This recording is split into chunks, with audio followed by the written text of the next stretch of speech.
Una gran acería es como una herrería a gran escala. Aquí millones de toneladas de hierro en bruto se transforman en acero. Este proceso poco ha cambiado desde el principio de la Edad de Hierro. Ya por entonces, los herreros reconocieron una aleación más fuerte que el hierro. Seguramente hasta el 1500 a.C. no se trabajó el hierro carbonizado a gran escala.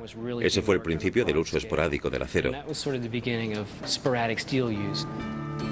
El acero, una aleación del hierro y el carbono, subproducto del proceso del hierro forjado, era más fuerte, más flexible y más ligero que el hierro, el cobre o el bronce. Se convirtió en el material preferido para fabricar espadas y armaduras, pero los herreros solo podían fabricar acero en pequeñas cantidades y con dificultad.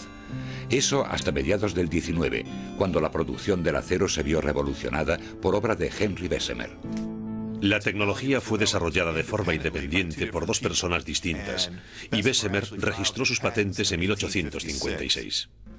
El concepto de Henry Bessemer para la producción en masa del acero fue consecuencia de la Guerra de Crimea. Bessemer inventó una munición de artillería demasiado potente para los cañones de hierro fundido que se utilizaban para dispararla. Su solución fue crear un cañón más resistente, hecho de acero. Pero no existía método alguno para fabricarlo en las cantidades que necesitaba, de forma que él mismo lo creó. Diseñó un gran recipiente en forma de botella en el que se vertía el hierro fundido líquido. En el fondo había una especie de grandes chorros de aire que bombeaban aire comprimido al caldero y que lo inclinaban hacia arriba, de manera que el baño de hierro fundido quedaba sobre el aire comprimido. El aire atravesaba el hierro y al hacerlo el oxígeno se combinaba con el carbono del hierro y quemaba las impurezas, como el carbono y el silicio. De esa forma era más sencillo volver a introducir el carbono a niveles concretos para crear una aleación más equilibrada, cuyo resultado final era el acero. Al controlar mejor la cantidad de carbono presente en el hierro, los herreros podían controlar también la calidad del acero, y lo que era aún mejor, podían fabricar más acero en menos tiempo. Había comenzado la producción en masa. En cuestión de una década se construyeron fábricas en los Estados Unidos. Pronto se adoptaron otros métodos más eficaces para la fabricación del acero, como el método de la solera abierta, que no despojaba al acero de oligoelementos como el manganeso y el silicio, cosa que sí hacía el proceso Bessemer, lo cual proporcionaba a los fabricantes un control de la producción aún mayor. Su diseño permitía aceptar una gama mucho más amplia de materias primas. La productividad aumentó y algo muy importante, el proceso a solera abierta permitió el uso de la chatarra. La chatarra ya se encuentra a medio camino de ser acero y la capacidad de reutilizar este material es la piedra angular del reciclado del acero en la actualidad. Y hoy por hoy el acero es el material que más se recicla. A mediados del siglo XIX, la Edad de Hierro fue sustituida por la Revolución Industrial y toda ella se basó en el acero. En Norteamérica, primero fueron los ferrocarriles que viajaban hacia el oeste sobre raíles de acero de alta calidad. Después, las grandes llanuras se rindieron a los equipos agrícolas de acero traídos por los colonos que trabajaban la tierra. Los rascacielos se elevaron a medida que la fuerza de la viga y de acero permitía crear armazones internos que pusieron las oficinas por las nubes.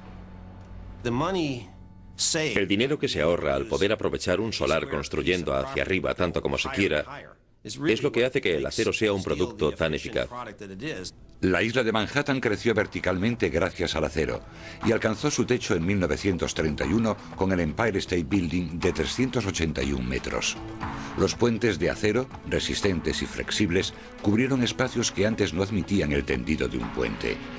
Barcos que se habrían hundido por su propio peso de haber sido construidos en hierro o madera podían medir más de 300 metros y pesar más de 22.500 kilos si se construían en acero. Y el automóvil, inventado en plena revolución, se valía del acero para el motor y la carrocería. El acero se convirtió en una industria. La Steel se puso en cabeza y estimuló la gigantesca economía norteamericana. A principios del siglo XX era la compañía más grande de los Estados Unidos. En los Estados Unidos se fabrican decenas de miles de toneladas de acero al día en las distintas fábricas. En un año en los Estados Unidos se producen del orden de 100 millones de toneladas de acero. El acero es tan barato al peso como las patatas. Pero pensemos en cómo vivimos ahora. Empezamos el día levantándonos de un colchón con muelles de acero.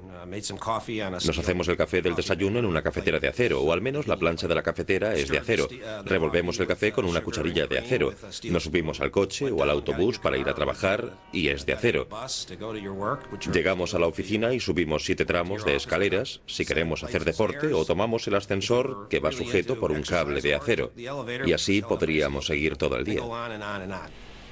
Los actuales fabricantes de acero pueden producir distintos grados de aleación según los gustos de sus clientes, más ligero o más resistente.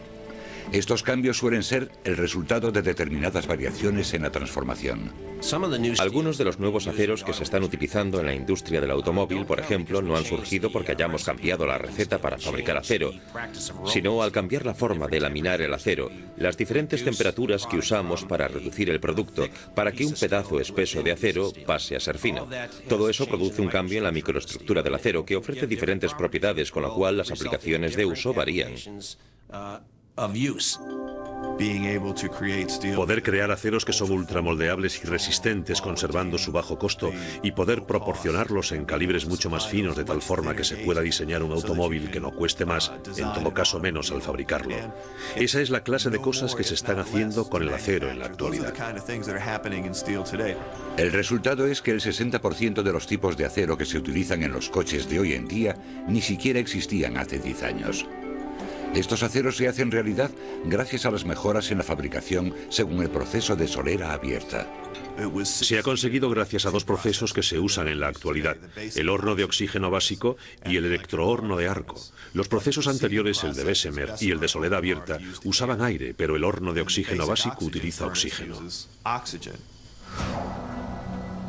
El electrohorno de arco utiliza 2 grandes electrodos de grafito sujetos a una tapa para generar una corriente eléctrica a través del acero frío, generalmente chatarra. El arco de la corriente funde el acero. Además del oxígeno que se insufla al horno para ajustar el contenido de carbono, se añaden al horno otros elementos para producir las propiedades deseadas. Al final, los residuos y las impurezas, llamados escoria, se vierten desde la parte alta del acero. El electrohorno de arco es el método más rentable para producir acero de calidad. Como resultado de ello, los fabricantes de acero son capaces de proporcionar a cada habitante de Estados Unidos los 430 kilos de acero que consumen al año.